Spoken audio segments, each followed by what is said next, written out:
Ladies and gentlemen, welcome back to Gaming with me, Tony Mo, and today we're going to play a game that is still relatively sci-fi that isn't Titanfall 2.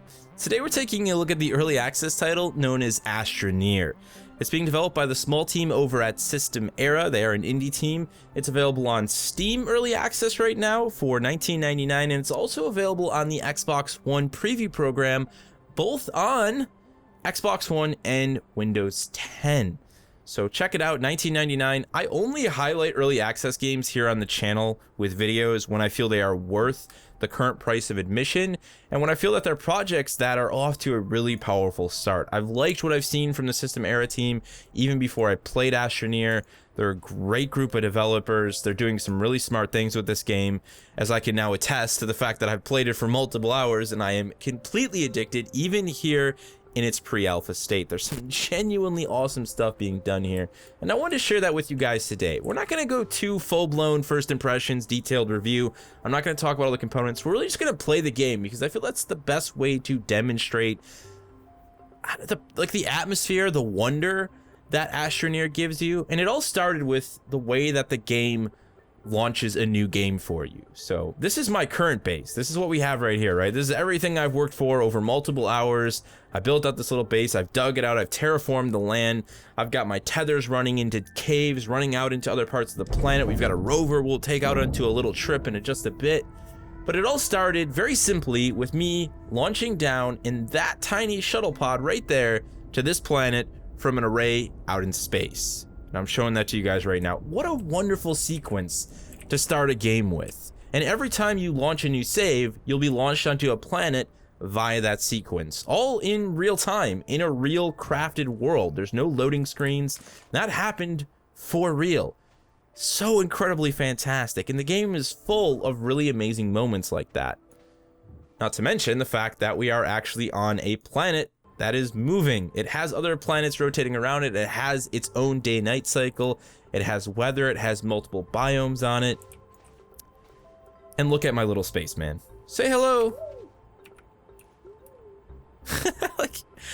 This game just makes me smile. It makes me smile nonstop. All right, enough gloating. Let's go ahead and talk a little bit about what's going on here with my base. So basically, when you land with your shuttle here, you'll have nothing. You have no system. You have oxygen as long as you're near your shuttle pod, but you need to start to find things. You need to start to find resin, which is going to let you build these platforms, and then all these different materials that can be mined via your terrain terraforming tool, we'll call it, and then built into things: solar panels, research stations, vehicle depots. We've got a smelter to turn raw ore into usable elements like aluminum and copper. There's blueprints to be discovered by researching weird objects that you find out on Earth. And, you know, we can see that we're working on a shuttle bay currently here. I need to build a seat for it currently, which I haven't done yet. It's going to require some compound. Actually, we can do that. We can put compound on there. Let's do that. There you have it. Let's build ourselves a seat. We're getting one step closer to finishing this shuttle here, which is going to let us go into space and check out other planets. That's right. Now, I should mention the game does have a functioning online component right now. I believe it's up to 4 players. It's drop-in, drop-out co-op, but this is a pre-alpha game. It may look really polished, and there's a good chance we won't run into any serious bugs while we're playing, because I've been fortunate enough to run into very few, but I hear the multiplayer is a bit rougher, so be cautious if you decide to buy the game solely for the sake of playing multiplayer. As a single-player component, though, right now, it's in a really great state. Is that... Hold on a second, guys. Okay, I think we're good. There's a nasty sandstorm a-blowing on this planet. And if it comes to hit us, we're gonna have to hide, but I think we're good for now. So let me start by showing you guys my cavern system here, rather than heading out on the rover. Let's start small, because this is how you start the game. You start digging down, sort of like Minecraft. You make use of your terraforming tool here. You get your tethers going. And you start to explore, you start to find resources to collect, you start to find new ways to craft items, you find blueprints by researching unknown elements like this thing. We could take that up there, we might get some rare materials like titanium, or we might get a new blueprint for our ship, depending on how rare this item actually is. Now, when you first start off the game, you have no tethers, because you have to learn how to craft tethers by collecting compounds. There are certain things that are available to craft from the get-go in your inventory, and other things that you'll have to discover via blueprints. So, for example, the tethers are something you get early on. You just have to collect compound and realize that you can make tethers. The tethers can then be connected, which gives you oxygen, regardless of where you go. You'll still have to deal with your power management, which is the yellow bar in the backpack here. Your oxygen's the blue. But this is going to let you extend yourself, really go underground, start to explore the area some more. There's some pretty reasonable level of difficulty early game when it comes to survival. You know, dealing with oxygen management, collecting oxygen wherever you can underground, you know, is really going to help you stay alive while you explore and figure out where to set up your tethers, and also while you collect things like compound to build more tethers. So we've got some ore out here that's going to get us some malachite. We can get some copper out of that. We've got some more laterite for aluminum, which is definitely useful. We can use that to build some extra goodies. So we'll collect some of that. Now I could keep going. I haven't really extensively explored this component, this area of the cave yet. I've explored some of the other areas a little bit more in depth, but this is one of the areas I just haven't really gone to yet. Now there are other threats outside of oxygen. Like I said, we have the sandstorm that rolls around on this specific planet. I'm not sure if it's the same on other planets or if there are different storms you have to deal with, different weather conditions. But you also have to deal with poisonous plant life down in these caverns. So some of these plants you'll run into emit poisonous gas, which can be dealt with via canisters, like air filters, or you can simply dig the plants out to kill them, so you no longer have to worry about it. There's another planet right now. Some of the plants, though, will stab you. I mean, I've run into some interesting deaths. Let's put it that way.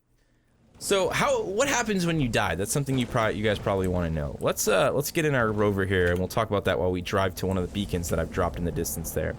So when you die, your astronaut basically is cloned inside of his pod. That's the theory I'm going to come up with, at least in a pre-alpha state. I imagine that they'll have more rigid difficulty options when the game starts to grow a bit more. Maybe we'll have like a hardcore version where one death and, you know, it's game over. But at the moment, you can go back to your old backpack, sort of in a Dark Souls-esque way. You can retrieve those items, and you can just pretty much keep going with no real negative to dying currently. But I imagine that's going to change. So here we go. We've got this crashed like shuttle that I found. Really big shuttle. I mean, this is like a proper shuttle that would go to like another planet with multiple people inside, a space station, everything to deploy. And I put a beacon down here. So I can actually pick up this beacon now, and I can put it back in my backpack, or I can put it on my backpack. And we can finally start to dig this thing out. It looks like there's going to be some really valuable resources in here. We've got a seat that we could take back if we had the room currently, or we could have just simply used the seat rather than crafting one to build our rover. We've got some titanium, which is great. I have titanium back at base. We've got some more organic resources. We're going to fit as much of this in here as we can, and we're actually going to plug this organic resource into the generator on the front of our rover here so we can charge it up a bit, because we're already low on power there. Unfortunately, the sun isn't out, so we're not making use of our solar panel. Hopefully it'll come out. Looks like it's coming over the horizon right now. Full day and night cycle based on the planet's rotation. Let me put that into effect. If there's a reason I'm giddy, it's because this game is doing a lot of the things that No Man's Sky does, or that I wanted No Man's Sky to do, you know, in a much smaller universe, albeit, which I'm okay with, and I think a lot of people will be very excited about. So there's some other components of the ship here that we can't use. We can actually take this back with us, though, and research it, and we're going to have the opportunity to learn a new blueprint there, or get a super rare item. The unfortunate thing right now is that I can either have my solar panel on here, or we can carry that with us. So we're going to put the solar panel down, because we have more than enough power to make it there and back, and we're going to plug this thing into the back of our cargo here. And we're going to make our way back, and we're going to research this thing and see what it has in store for us. I'm actually going to leave my beacon here so we can come back and retrieve my solar panel and know where this is. I know it's not far away, but hey, that's the point of beacons. I don't have to remember. I can just leave the beacon behind. And of course, you always have a beacon for your home planet and your primary shuttle pod, so you're never going to lose that.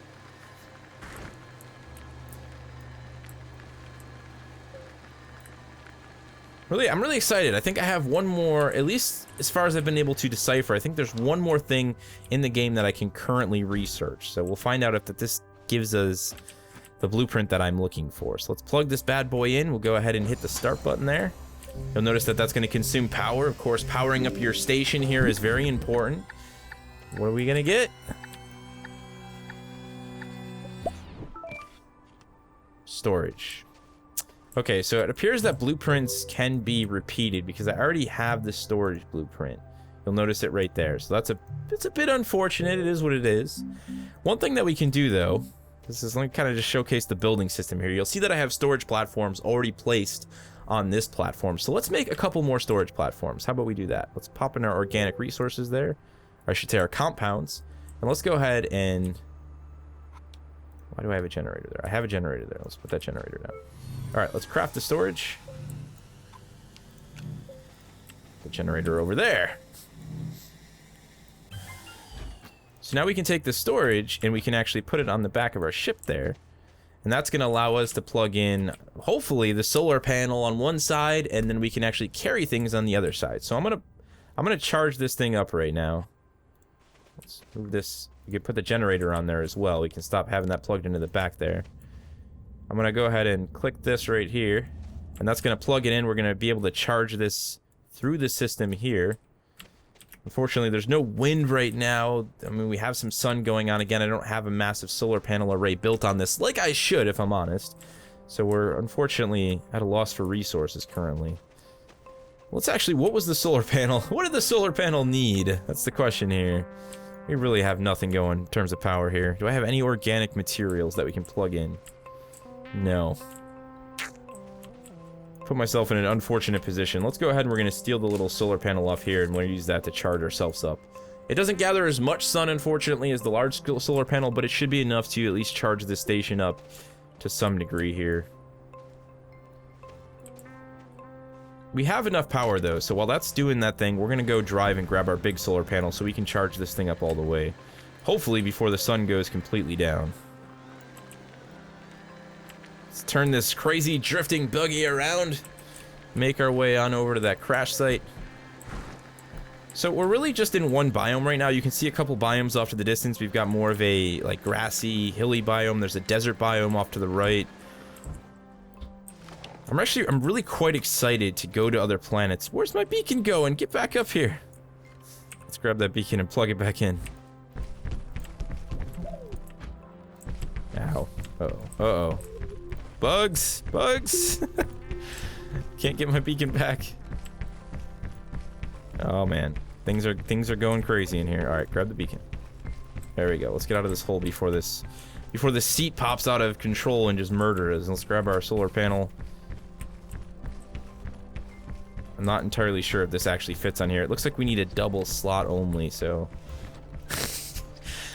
Ah, shucks. I don't think this is gonna work as planned, guys. I rolled the dice here. We probably should have put 2 smaller solar panels on it instead, but... Whew. Alright, we'll leave this behind for now. Let's quickly get this on here. It's still gathering some sunlight so we can recharge ourselves a bit. And, can kind of take a look off in the distance there. So Astroneer, I mean, I could spend all day, honestly, just showing you guys stuff, exploring the planet. I mean, this is, to me, this is the kind of game that I really love when it comes to these building and exploration games. I like the idea of having a whole planet to explore. You know, there's just some really cool stuff going on here. For a game that is in early access, you know, in a pre-alpha state, like, this is genuine early development. They're doing some really wicked cool stuff here. Let's actually, we're gonna leave my beacon behind once more. Plug it into my thing there. Make our way back to safety.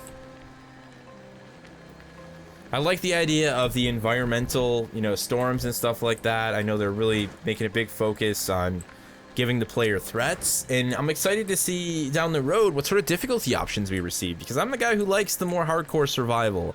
You know, I like the risk of losing all of my equipment when I die and having to, you know, regather resources, so on and so forth. That's something that excites me, so I'm looking forward to the future of this game quite a bit. Considering what's here right now and how well it's all put together, the UI design, the way the backpack works, you know, they're doing some really good stuff here. I'm really excited about this, so let me leave you guys with one more bit of a treat. I quite like just kind of walking. You know, you get the vehicles and there's suddenly more value, or I guess you could say more emotional value to walking across the planet's surface once you get a vehicle. You know, that makes everything so easy. So when you can actually follow a really extensive tether line that you set up that takes you to the edge of a new biome, there's just something exciting about that. I really quite like that. So here we have it. This is like a new biome going off this way. We've got sort of a desert here. You can see we've got a bit of like condensation in the air. I'm not really sure what's going on there. Let's take a look. Do we have any oxygen with us? We don't. We have some tethers. That out there actually is my next goal. So this way out there, that's where I want to go next. There's actually a crazy cavern out there with some very interesting tunnels. There's like the rib cage of a dead animal. That's my next goal right now, rather than worrying about resources, because I'm in a pretty good position. Apart from trying to finish up my shuttle, I'd like to do some more exploring of the planet and really reach out there before we head on to a new planet with the finished shuttle. So there you have it, ladies and gentlemen. My first look here at the early access title known as Astroneer, once again being developed by the wonderful small team over at System Era, and it's available on Steam for $19.99, Xbox One, and Windows 10 via their preview program for the exact same price. So give it a go, check it out if you're someone who likes supporting games early on. $20, you like these sorts of space survival exploration games. There's a lot of good stuff here, honestly, especially when it comes to the single player. You know, you can give the multiplayer a go, of course, just be aware of the bugs that I've heard about. It's a beautiful game, some incredible music. I love the simplistic art style, and I cannot get over the character models for these little astronauts. So bye. I'll see you guys in the next one.